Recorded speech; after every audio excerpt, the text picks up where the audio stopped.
I spent 30 nights with my mouth taped shut. Sounds bizarre, but it was an interesting experiment for me. I've always have been a fan of breath.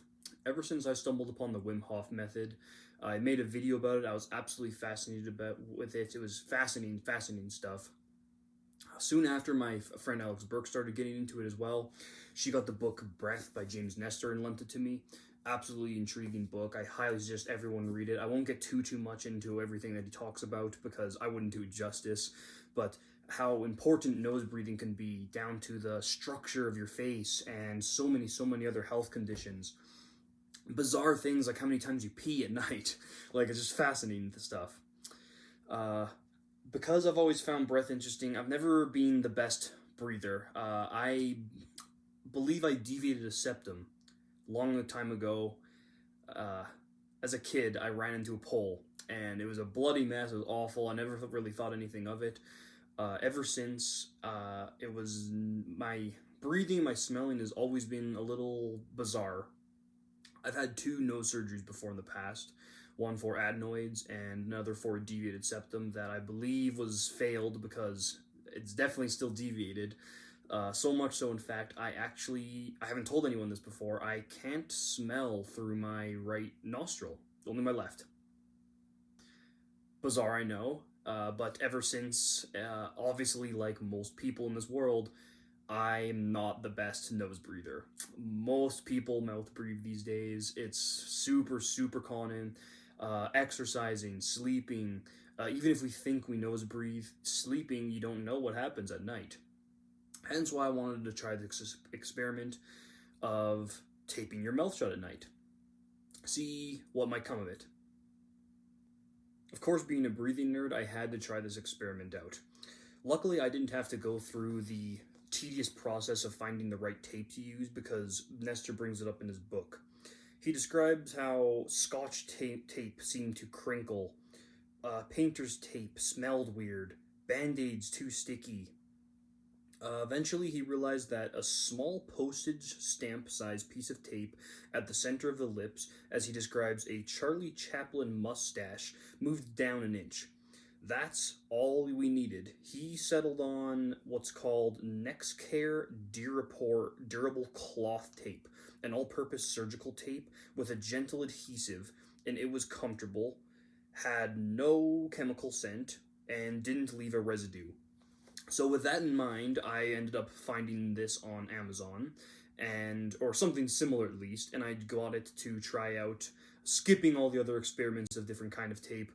Okay with spending the money on this, knowing I was going to do it for a month and I wanted to experiment, and I thought it was a good idea. So this was the tape I ended up settling on. Under $10, inch thick, 4 yards of it, plenty. I thought it'd be better than some of the fancy X strips that people put on the center of their mouth. I thought this would be good enough.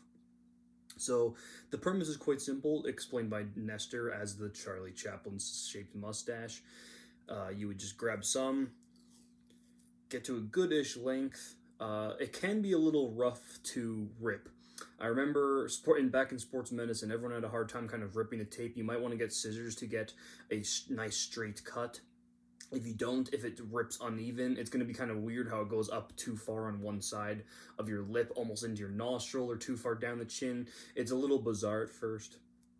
So if you just quickly rip there, it gives you about an inch by an inch thickness.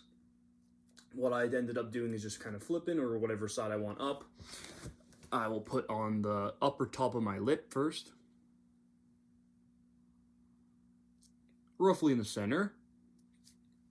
Then I'll kind of gently shut my lips just so that there's enough closure, and then close on the bottom.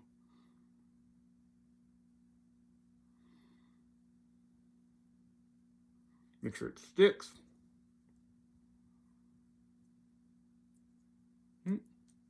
You can play around with it.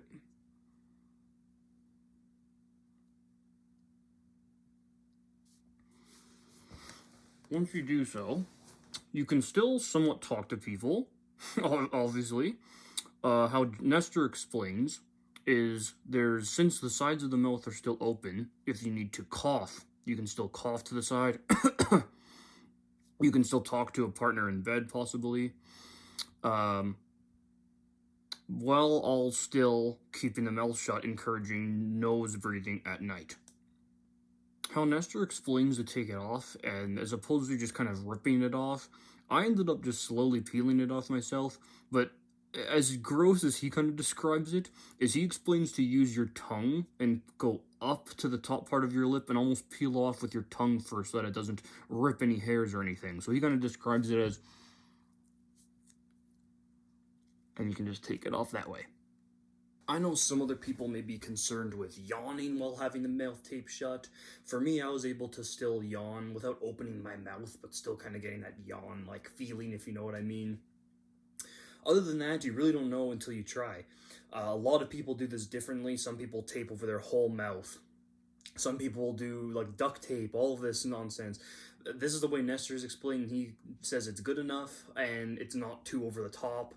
So ultimately, it is going to be what works best for you, though. But I highly encourage everyone to give it a try.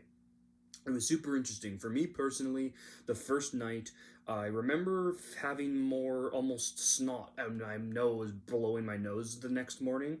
Other than that, it wasn't too many results I found for me personally.